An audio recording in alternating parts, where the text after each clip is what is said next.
अकोलेकरांनो, आपण आता आलोय कुमशेत गावात. या ठिकाणचे सगळे गावकरी यांच्याकडनं जाणून घेऊया या गावकऱ्यांच्या समस्या काय आहे.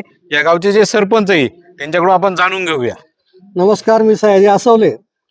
आज या ठिकाणी हे तालुक्यापासूनचं 60 किलोमीटरवरचं कुमशेत असं गाव आहे आणि या अतिदुर्गम गावामध्ये गेल्या 1.5 महिन्यापासून या ठिकाणी एस टी बस येत नाही.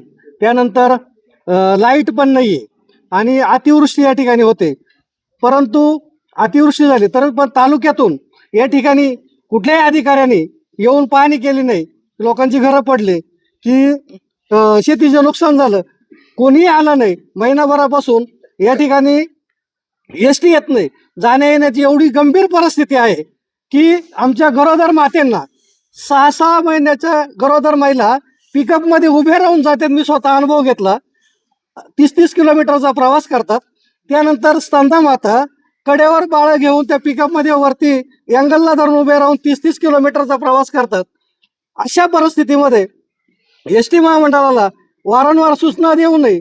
तालुक्याचे लोकप्रतिनिधी आहेत, यांना पण सुचवलं होतं की आमच्या गावाला लाईट नाही, त्यानंतर एस टी येत नाही.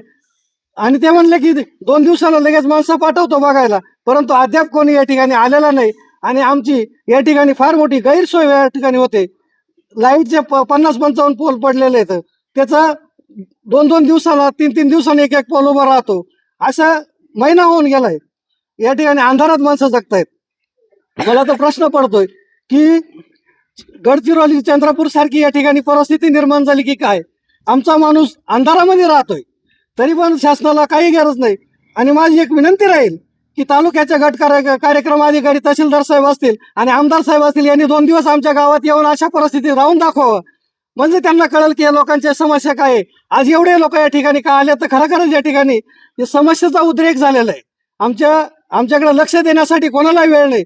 तालुक्यामध्ये मोठे मोठे डीजे लावून आदिवासी दिन साजरे केले जातात, परंतु तिथला आदिवासी खरोखर लाईटीपासून, प्रवासापासून, दळणवळणापासून एवढा वंचित आहे. याच्याकडे कोणाचं लक्ष नाही. आपल्या शक्ती प्रदर्शन दाखवण्यामध्ये सगळेजण मग्न आहेत.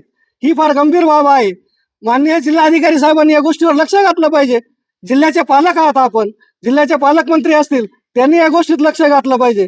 या गावामध्ये अशी परिस्थिती निर्माण झालेली, गेल्या 3 वर्षापासून ठेकेदार काम करतायत रस्त्याचे. 1 किलोमीटरच्या पुढे आजपर्यंत रस्ता झालेला नाही आणि जो झाला त्याची लगेच मातीवर आलेली आहे. अशा परिस्थितीमध्ये जी कामं झालीत आणि गेल्या 3 वर्षापासून आम्हाला या परिस्थितीला सामोरं जावं लागते. 3 वर्ष झाले दरवर्षी पावसाळ्यामध्ये एस टी बंद होते आणि लोकांना पिकअपमध्ये वाहतूक करावी लागते. अशा चुकीच्या पद्धतीचं काम या ठिकाणी चाललेलं आहे. आणि आम्हाला अशा पद्धतीने आमच्या गावातली ही जी काही भोळी बाबडी जनता आहे, ही कोणाच्या साध्या भाऊसाहेबाच्या समोर बोलत नाही. ती काय विरोध करणाऱ्या प्रशासनाला.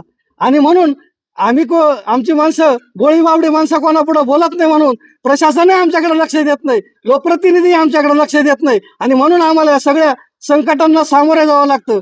काल परवा स्वातंत्र्य दिन झाला, परंतु आम्हाला असं वाटतंय की आम्ही अजूनही पारतंत्र्यामध्ये आहोत की काय. ही फार गंभीर बाब आहे. याचं प्रशासनाने, अधिकाऱ्यांनी आणि लोकप्रतिनिधींनी या ज्या गोष्टीवर विचार करावा आणि आम्हाला तातडीनं न्याय द्यावा. अन्यथा आम्हाला उपोषणाला बसावं लागेल. आणि जर असं काही झालं नाही, 8 दिवसामध्ये आमच्या गावाला बस आली नाही, 8 दिवसात लाईट आली नाही, तर पर्यायानं आम्हाला या ठिकाणी आम्ही सर्व अधिकाऱ्यांना येण्याचं बंद करून राजूरच्या चौकामध्ये उपोषणाला बसण्यासाठी सर्वजण एकत्र येऊ. आम्हाला पर्याय नाही आमच्याकडे राहिला. कारण आम्ही 1-1.5 महिना वाट बघितली की कोणीतरी आमच्याकडे लक्ष देईल, तालुक्याचे लोकप्रतिनिधी लक्ष देतील, परंतु कोणी विचारला सुद्धा नाही. ही फार गंभीर बाब आहे. आणि जर 8 दिवसात पुढे काही झालं नाही तर आम्ही पर्यायानं राजूरला उपोषणाला बसल्याशिवाय राहणार नाही.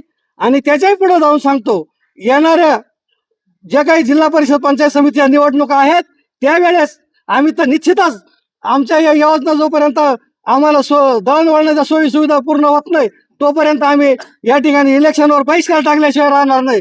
धन्यवाद. तुम्ही एवढेच म्हणा, कामाला जा बोला म्हणा मोठ्याने. एस टी द्या, आमचे हक्क.